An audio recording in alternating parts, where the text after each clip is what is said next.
Redditors who knew a missing person who was later found. What happened? An acquaintance of mine from church went missing for a while. She disappeared from a local college. I don't know the whole story, but when she was found she had amnesia and was a completely different person. Changed her name and everything. This is called dissociative fugue. Some people just move away and forget who they were entirely while believing they're a different person.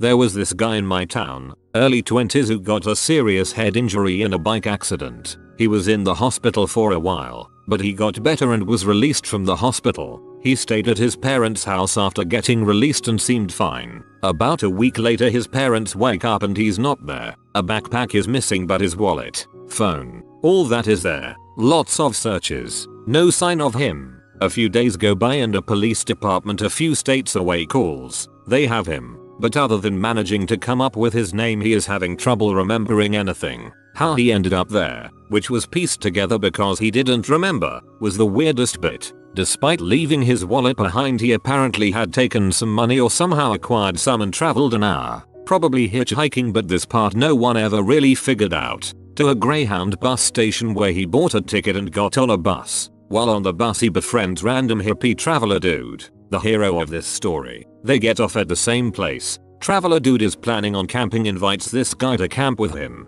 Traveler dude originally thinks the guy is high, but eventually realizes something is actually wrong with him. Specifically that the guy doesn't know his name. So Traveler dude comes up with a plan. They go to the library, log on to a computer, and he asks the guy to think of any names or places he can come up with. Then he searches Facebook. The guy manages to remember the name of one of his friends correctly, and nearly all of his friends have posted his missing person flyer to their Facebook page. So that makes it pretty clear what his name is, and they call the police. He recovered more, eventually remembered the stuff from before hitting his head. Never how he got to the bus or where he was going, though. A college friend who dropped out went missing around Christmas time. Turns out he got mad one day and decided to just drive across the country without telling or talking to anyone for 2 weeks. A girl I went to high school with ran off with her boyfriend. Her dad went looking for her and found her bag with my phone number in it and handed it to the police. The police called me at 3 AM asking if I knew where she was. Told them she was with her sketchy boyfriend and they should go back and look again. We barely knew each other. We had one class together and she'd revealed her plan to run away with this craphead like it was the coolest thing in the world. While her friends had all been supportive when she told them this is so romantic. Your dad is such a dong for not letting you see him. I was the only one who told her it was freaking stupid and there was something wrong with a 24-year-old man wanting to date a 13-year-old girl. Then I gave her my number and told her to call if she needed anything because I knew she was going to do it anyway. She was safe by the way, but she never forgave me. Someone in college went missing and it was a huge thing. They eventually found him cut up in the trunk of his gay lover. The dude that killed him was in the closet and didn't want anyone to find out. The way they found out he was in his trunk. He went to a frat party and drove a bunch of friends in the car and they figured it out by the smell. I had an acquaintance from high school go missing. He was found dead in the backseat of his car, which was parked in the back of a shopping mall's parking lot. Unfortunately, it's a bit of mystery. He died because he didn't take some kind of medicine that he needed daily, but no one could figure out why he was parked there and in the backseat. Guy I knew from uni went missing for a couple of years. Got a phone call from a friend I hadn't heard from in about 3 years asking if I had any information. I didn't know him well so I had no info. I found out a year or so later he had turned up. He's gone for a visit to Amsterdam. Really liked it and decided to stay. Freaking idiot, forgot to tell anyone this. One day he decided to finally call his parents and see how they were. Seriously dude? My sister's classmate, 14F, went missing at the same time, her home with her adoptive parents inside. Burned. They thought she was kidnapped because they had more money than the average. Turns out she killed her adoptive parents with the help of a friend and her 20-year-old BF. By drugging and strangling them. She disappeared because they were planning what to do with the insurance's money. After the murder they got some hot dogs and bought an engagement ring with her now dead parents' card. Both males said the same story about her being the planner. She was missing for 11 days. They found her buried in a shallow grave in a field. She'd been completely beat up, then thrown off a cliff. Girl was kidnapped by her boyfriend. She ran away from him at a stoplight several days later if I recall correctly. She is doing well now, and the now ex-boyfriend is in jail for kidnapping, false imprisonment, I think, and grand theft auto for stealing her truck. He didn't come home from a business trip and his phone went straight to voicemail. 4 days later, he was found dead by suicide in a hotel room. It still pisses me off that the police found him on the second day but didn't notify anyone. I spent 4 days in hellish panic calling hospitals, jails, etc. I went to a Christian high school. Around Easter break one year, the chaplain went missing during a camping trip. He had made arrangements to camp for a few days solo, then meet up with his wife and kids at the campsite to do family stuff. He called home a day into the trip and said some guys fishing had taken a few shots at him while he was on his jet ski for disturbing the fish. No big deal, everything was fine. Wife and kids show up at the weekend. The site is trashed. Jet skis are gone. The car is sitting with the doors open and everything strewn about. Cops are called. Everyone starts searching the forest. They start looking for the fisherman. Then they find his wallet in shallow water near his campsite with it and credit card still in it. They start dredging the lake. By the end of about a week, the cops abruptly announced they are looking for a black pickup truck. That weekend we had a prayer vigil thing that was televised. Lo and behold, the chaplain sees a broadcast from some flop house in California, feels the Jesus and comes clean that he faked his own death and ran off. Coincidentally felt the Jesus just as police followed tips to a truck he'd purchased with cash and videos of him at gas stations going west. Yeah, he faked the whole thing. Had a lovely wife and 2 little kids. We never really found out more than that. My cousin actually went missing for 3 days. He got a bad grade and ran away before his father came to the house. The cops found him 2 days later not knowing he was running away. They just thought he was lost. When they asked him about his full name, he told the truth, but he had the same name as a famous football soccer player in our country, so they kept asking him the same question until one cop got angry and slapped him. Then they found out a missing person report about him and returned him to us. My brother's college roommate went missing for about 6 years. He had a penchant for borrowing money, buying nose candy, and not paying people back. Last we heard, he was dealing and working with south of the border drug dealers. His dad called my brother about 2 years in asking if he had found anything out. At the 3-year mark, we just assumed he was dead. He shows up out of the blue right around 6 years into being missing. He had been surfing and island hopping around the Caribbean and Mexico. It turns out that he owed a lot of people money and had burnt all of his bridges stateside and decided to just play around until people forgot about it. I can't imagine the damage he did to his parents. What a crapwood. This was around 1981 when I was 14. An 18-year-old girl disappeared. People were searching for her and there were alleged sightings of her. 2 years later, her stepfather admitted that he accidentally killed her, cut open the floor under his and her mother's bed, put her naked body in the hole under the bed. He said he had to take her clothes off to fit her in the hole, put the floor back along with the rug, and put the bed back over it. Her body was there while they slept on the bed for 2 years. If I remember correctly, he was charged with manslaughter and I can't remember if he went to prison at all. His wife, her mother, stayed with him through all this, only splitting up several years later for other reasons, as if there was anything worse than his murdering her daughter. My brother, after years of taking any drug he could, was then suffering from paranoid delusions and ran off into the woods bailing on a taxi fare and leaving his backpack in the taxi. He was found several weeks later leaning against a tree and had died from likely hypothermia.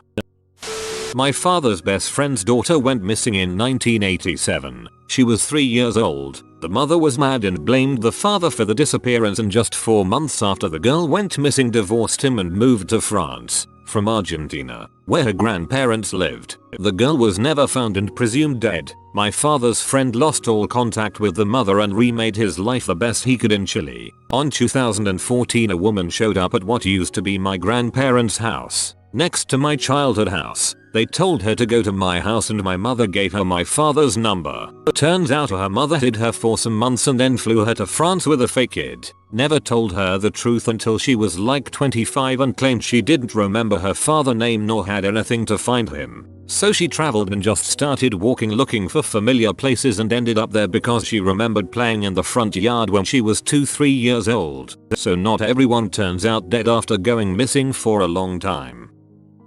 A friend's dad went for a walk one day and never came back. They found him a week later in the woods, a bullet in his head and the gun in his hand. No one saw it coming. I got called into work once to cover for a co-worker who didn't show up that day, and later in the day his dad came into our work to ask if we'd seen him. He ended up going missing for about a week. Turned out he just woke up one morning and went frick it and drove to London and just partied for a week and didn't tell anyone. This was before everybody had a cell phone. Anyway, he somehow managed to avoid being fired and everyone was really angry at him for about a month. But last thing I heard, he was fine. My brother, 20 at the time, went missing for 3 days. Parents filed a missing persons report with the sheriff. I provided the picture. Turns out he enlisted in the Marine Corps several months prior and departed for boot camp. He told no one, not even his best friends. Not the best communicator, my brother. My uncle was dating a really awful woman. Whole family disliked her. She earned the nickname Pet. Well, one day Pet goes missing. My other uncle keeps joking he buried her in the part of the garden where nothing grows. She turned up 2 weeks later, dead at the bottom of a well. My sister is 17 years older than myself, so while I was still very young she had already moved out into the city and created a life for herself. One day, after not hearing from her for about a month, my parents grew concerned and went down to her apartment. She was gone and a new family had moved in who didn't speak English and couldn't provide us any details or a forwarding address. That was the last we heard from her for 14 years. We tried the Red Cross charity to do a missing persons search but they didn't turn up any results, and this was before the age of internet, so there wasn't much we could do in terms of searching on our own. She eventually got in touch with myself via MySpace as a way of getting back into our lives. Turns out she'd gotten pregnant out of wedlock, and out of fear of being disowned due to my mother's strong religious beliefs she'd fled the country and raised the child by herself. It was very surreal to suddenly find I had a nephew in my life who is only 3 years younger than myself, and to suddenly have to welcome what was pretty much a complete stranger back into the family life.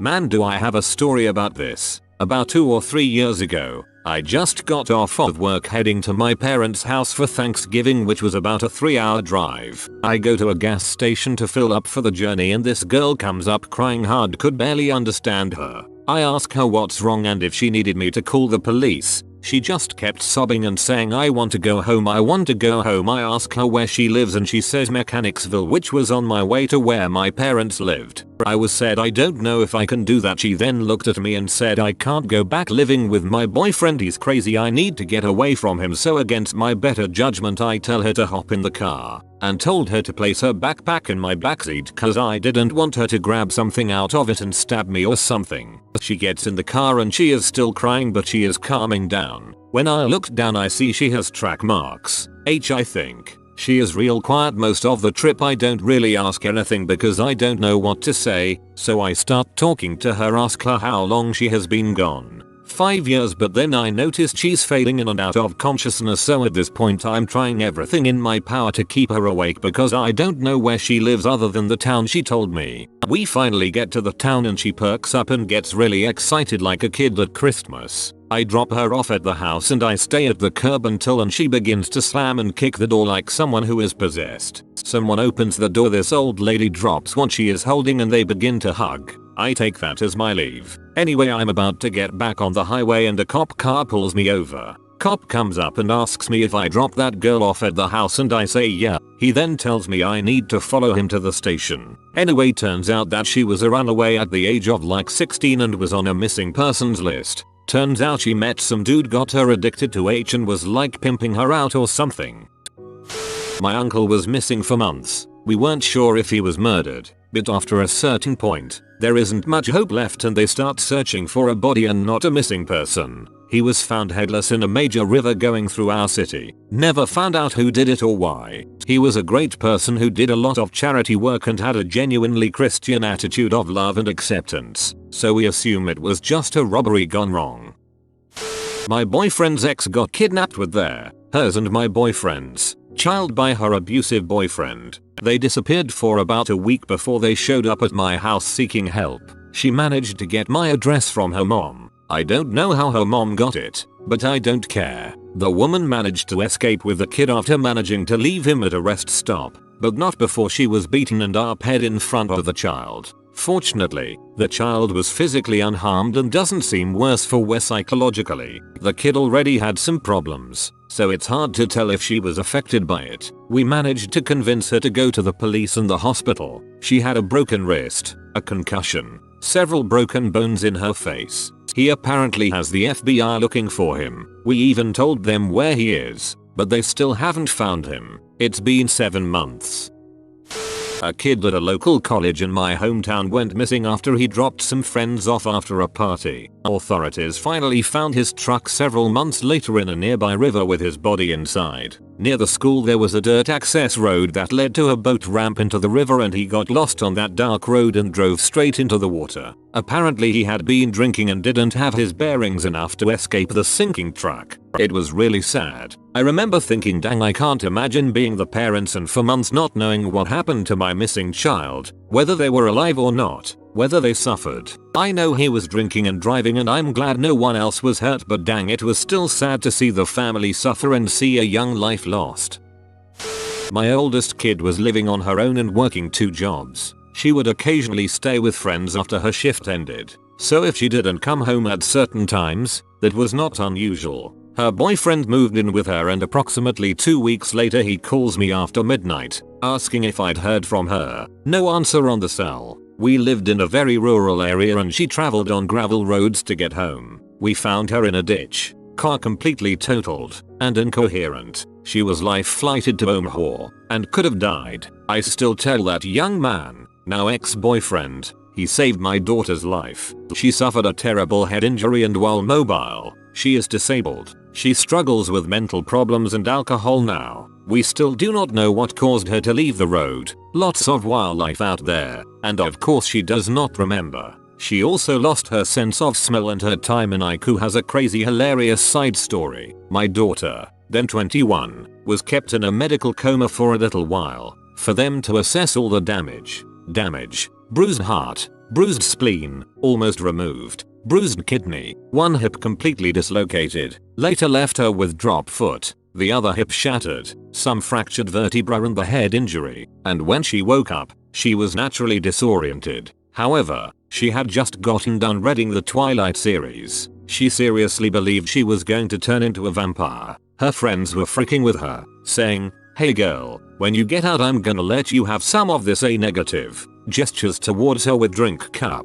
"Her B please, you know I only drink O positive." Her first night awake at the hospital, she can't sleep, and she calls me at almost 2 AM. Edit, I need to emphasize how incredible this is. At this time, she cannot hold a coherent memory for longer than 5-10 minutes. She has to be reminded where she is and why she's there. However, she can rattle off a phone number like it's nothing.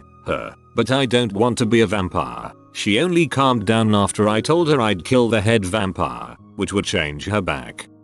Mom, I need to talk with Edward. Do you have his number? Me, no honey, I don't have it. Well, what about April's number? Me, no honey, I don't have that one either. Well, check the caller ID. It should be on there. Me, honey, you haven't lived here in a long time. If you've been speaking with them, they haven't been calling here. You know what? Never mind. I think I remember it. I'll just call them. Me, horrified about who she may call. You can't do that. It's after 2 AM. So, they're up. As soon as I hung up, I called the nurse's station and told them to take that goddamn phone away from her. This lasted 3 days, and we still give her a hard time about it. You have been visited by the Wisdom Papa. Type study well Papa or you will fail your next test at school. If you are new to the channel, you can subscribe. I publish new videos every day. Until then, check another video, or don't. Either way, have a great day you magnificent people.